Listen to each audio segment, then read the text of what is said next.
Dans la sous-région ouest africaine, le Burkina Faso dispose de l'un des plus grands réseaux d'aires de faune protégées.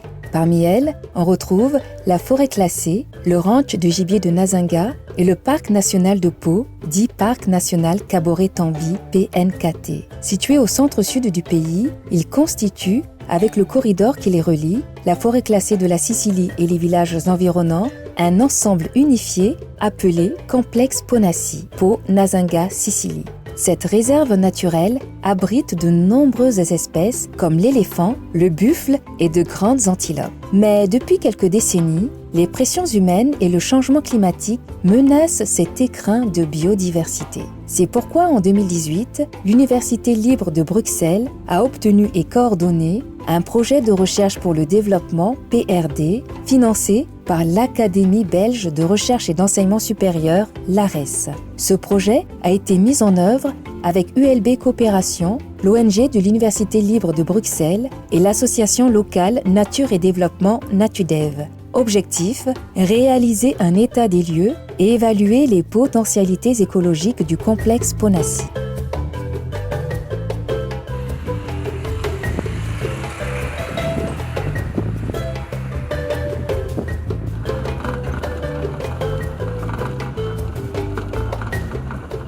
Ainsi, ULB Coopération a créé, outillé et installé des associations villageoises de défense du corridor numéro 1 dans les villages riverains. Ces associations ont été installées pour jouer le rôle de veille et de sensibilisation des populations. Généralement, c'est pour se réunir, faire des entretiens pour pouvoir voir comment nous devons mener notre travail, surtout l'encadrement du corridor. Dans le mois d'octobre, soit septembre, on doit commencer à faire les feux précoces. Là, le feu ne prend pas beaucoup. Mais si ça arrive au mois de décembre, si on fait le feu de brousse, ça, ce n'est pas bon. Dans tout ça, c'est une des formations qu'on nous a données pour pouvoir entretenir notre forêt. Le son autonome qui est tout célestisa, encore le ouïra. Devant Tara Wakato, n'a qui est cambayi, n'giligi ouïra.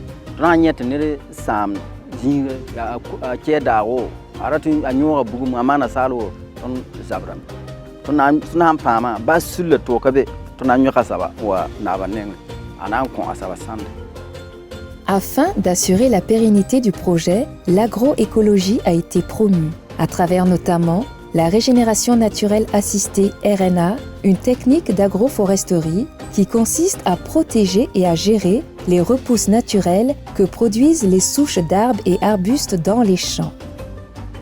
Pindawa tonda keda tisa nyor zanga man poto damba la wakatin zinite ton wambang te ton pam songre son tiene formation wul ton te kezanga asanda ton pota a kanan chete pora chete zarin zari donc anan sam toto donc ton un pam zam so ma sama lat mam sing ma sa ayi toro ne ba tiere yelam te bam kanan man wote te anan sam bam poto bala san yakati sa wo so ba sa pour moi ai san mbore akamane sanda ko damba mam yete bon mam na man ngese san tat bon sa ta ya tabo aya yibu ko tenje hemina sin nan pin ya site aya directwa sin kelo atu fuyi mran kelo yibu ko san tinya ta ya tabo sin ya sama te ko bahnina sin ka sama tu fuyi se ba man kelo yibu tun singo wotu nji site sa wo kelo yibu ni po ala wato asoma mkane barka wasoro ambe kawa a kasiam yam kodo yam tumna tuum normal le ti fin chakade. C'est une technique simple.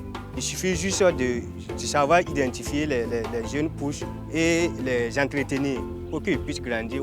La RNA aussi permet de restaurer même la fertilité des sols. Tout cela va contribuer à l'augmentation des rendements, des productions. Et en dehors de ça, les arbres aussi servent de brivant. Dans les champs où il y a des arbres, le champ conserve son humidité. La promotion du genre et l'autonomisation des femmes font partie intégrante de la vision du développement du Programme des Nations Unies pour le développement. Dans ce cadre, le Programme de recherche pour le développement contribue à l'autonomisation financière des femmes en les initiant à la saponification et à la fabrication du beurre de karité en les dotant de kits de production.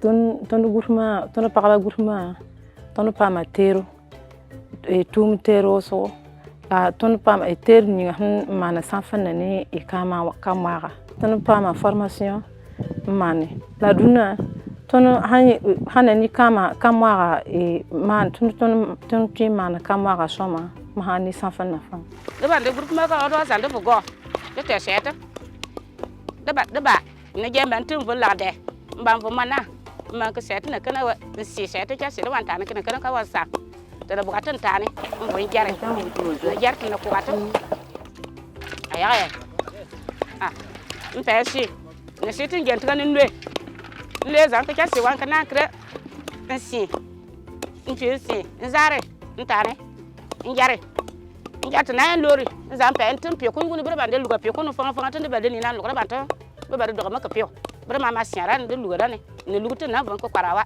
nkana kana wan ko ba go kre kware tana ko kato nkori mo ka zo wante de ja na de ntina na ndin ku do na pe anu ka sanga wam kiri mmare mburi na vosa kulo wa kana bukata ndore nba sare nle nku ngowa braba de do ma kre ban ni na lo braba to braba to kato mo ko ma de ne yetu. C'est dans ce cadre-là que nous avons décidé, dans un premier temps, de réunir, de regrouper, de formaliser ces groupements et associations de femmes qui existaient. Et dans un second cas, nous les avons formés dans la pratique d'un certain nombre d'activités génératrices de revenus et en plus de la dotation des kits en production de ces produits forestiers non ligneux pour ajouter de la plus-value. Aujourd'hui, ces dames-là sont outillées pour répondre à tout type de commandes.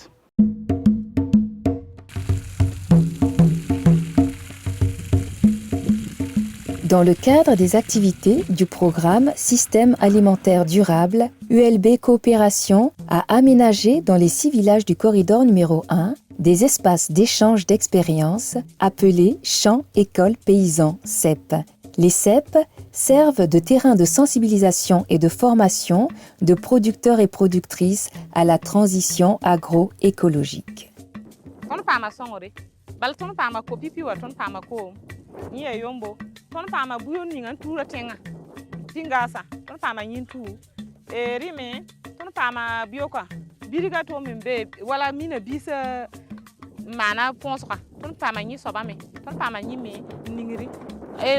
Mpasa ne kan fa ma arrosoir yemre ntum de zira zinyu ton man de zira ton tanda songre ton dita la me dimi ton ko hra la me ton panda ligiri woso a songra tondo dimi ton man ton zira pa ngwene ne bataba zira ton zira ya qualité ton ya bio wa zira la ton manda la songra ton woso basa wenwa wala ton dita ton tara la fi soma yampanye kale ya obum solo tamata la yam ne wala asinga wumda ansinga singa bebo kanada mayibo mamim te kana man paba pongwa dibu na wabe tuma ya waso haya sira na ya ronna la obne singo tum hanya ko tun sa ke para la tum ne sen na pa ko he kana chuwe yi po ke para mine singa wumman pa. Des dotations en intrants bio ont été aussi faites dans ces champs pour permettre aux producteurs d'amender leur sol et également aussi de faire face aux maladies et ravageurs de culture sans faire recours à l'utilisation des intrants chimiques. Les producteurs produisent donc à l'intérieur de chaque cep des plants et ces plants servent aux activités de réforestation. Hormis les activités de production maraîchère, nous menons des activités de sensibilisation de masse. Nous animons des émissions radiophoniques interactives sur des thématiques en lien avec les pratiques agricoles. Nous sensibilisons aussi les enfants, surtout les élèves, à l'éducation environnementale afin qu'ils puissent avoir des comportements éco-citoyens en tout temps et en tout lieu. Parmi les thématiques traitées par ULB Coopération figure la gestion des territoires et des ressources. Comment concilier la protection de l'environnement et la création de revenus. C'est là où la méliponiculture et l'apiculture apparaissent comme des solutions pour répondre à cette double problématique. L'apiculture, c'est l'élevage des abeilles apis, communément des abeilles qui piquent. La méliponiculture, c'est l'élevage des abeilles sans dard. Il faut dire d'abord que l'apiculture est une pratique séculaire au Burkina Faso, contrairement à la méliponiculture qui n'est pas connue. À travers ces activités, les populations augmentent leurs revenus parce qu'elles créent de la richesse. Elles vendent le miel qui constitue une source de revenus. Ensuite, au niveau de l'environnement, les abeilles contribuent à la préservation de la biodiversité et à la pollinisation. Et enfin, il y a l'aspect social. ULB Coopération, dans sa démarche, invite les bénéficiaires à créer des coopératives. C'est dire donc qu'il y a un brassage dans le village autour de ces activités. Il y a eu une formation sur le ménipoculture aussi. Quand on a un hangar quelque part ici, apprendre à nicher les ménipoles. Doter aussi les pots pour les ménipocultures. Mais on commence à arriver. On veut que d'ici l'année prochaine qu'on puisse terminer avec ça. C'est un apprentissage qui ne prend pas fin. Et d'autres aussi vont copier dans d'autres villages. Les dotations de ruches là s'inscrivent dans le domaine de la production. Mais en plus de la production, ULB également est en train de développer, de mettre en place un système de transformation de ce miel-là à l'état initial dans les communautés au niveau village. C'est dans ce sens qu'on a construit 2 mielleries. La première se trouve à Pau pour la commune de Pau et la seconde sera construite dans la commune de Diaro pour les villages environnants de cette commune-là. L'idée ici, c'est qu'on arrive à transformer le miel-là sur place, à l'état brut, pour ajouter de la valeur à ce miel-là, pour ne pas que le miel-là soit vendu de façon brute, bradé à des coûts vraiment qui ne répondent pas à des coûts minimums de commercialisation de ce miel-là. Donc c'est dans ce sens-là que nous nous inscrivons. Et en plus de ces milleries qui vont être construites, nous sommes en train de développer un système d'achat. L'implication des leaders d'opinion et des chefs coutumiers des 6 villages du corridor a permis une bonne participation des communautés aux activités du projet. À cet effet, ils ont invité leur population à prendre soin des acquis du programme de recherche pour le développement PRD afin que ceux-ci puissent perdurer et être utiles à tout le monde. La population qui défrichait pour pouvoir faire leurs champs, avec la sensibilisation, on a pu freiner cela. Ça, c'est un. Deuxièmement, on a eu à faire des reboisements. Et troisièmement, on a eu même au niveau de l'agriculture, on a eu à faire un champ école où les formateurs viennent et forment la population dans les semences améliorées, et dans le compost et puis dans les semis même. J'invite toute la population à nous aider à protéger l'environnement.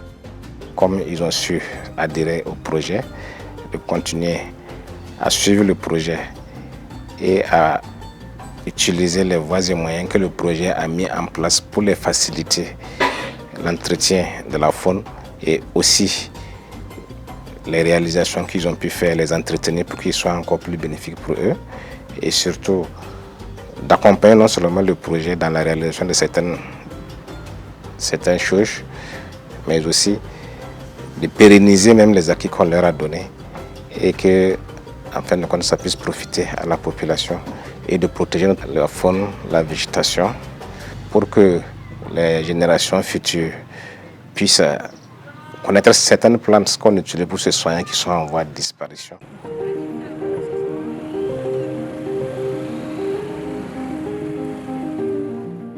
L'intervention des mairies des communes de Pau et de Guiaro, de la direction provinciale en charge de l'environnement, a permis la bonne mise en œuvre du projet de recherche pour le développement dans ces localités. C'est un ensemble unifié qui constitue le Bonassi. Et cet ensemble-là se compose de la forêt classée et le ranch au gibier du Nazenga, d'une part, est relié au PNKT par le corridor numéro 1, appelé pour le refuge des éléphants, y compris la forêt classée de la Sicile et les 10 zoviques, pour parler des zones villageoises d'intérêt synergétique. C'est tout cet ensemble-là aujourd'hui qui forme le complexe Ponassi. Si les populations sont capables de vous le dire aujourd'hui, ça veut dire que vraiment la problématique est assez réelle et les formations et les thématiques reçues par elles ont été vraiment assimilées. La pérennisation pourrait être une réalité parce que la mairie a toujours été impliquée dans les différentes phases de l'élaboration du document. Et en dehors de la mairie, il faut dire que les différentes personnes de ressources de ces villages ont été impliquées aussi. Nous avons même mis à la disposition de ULB Coopération des agents pour la mise en œuvre. Il y a eu l'encadrement des acteurs sur le terrain. Voilà, ces appuis et ces accompagnements ont contribué aussi à ce que cette population même s'approprie de la protection de ce corridor. Donc cette population riveraine était devenue un relais, voilà, dans la sécurisation de ce corridor.